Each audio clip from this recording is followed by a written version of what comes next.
বলতে সর্বপ্রথম আমি যেখানে এসেছিলাম আমার বাসাটা সেই ওই জায়গাটায়। একটু জুম করে দেখাও তো।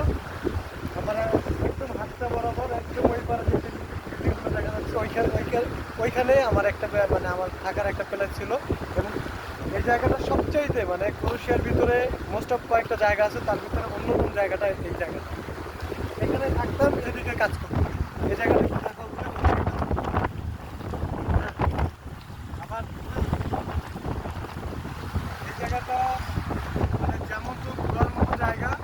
আজকে প্রচুর পরিমাণে বাতাস, উইন্ড, এত উইন্ড মানে দাঁড়ানোর মতো কোনো অবস্থা নেই।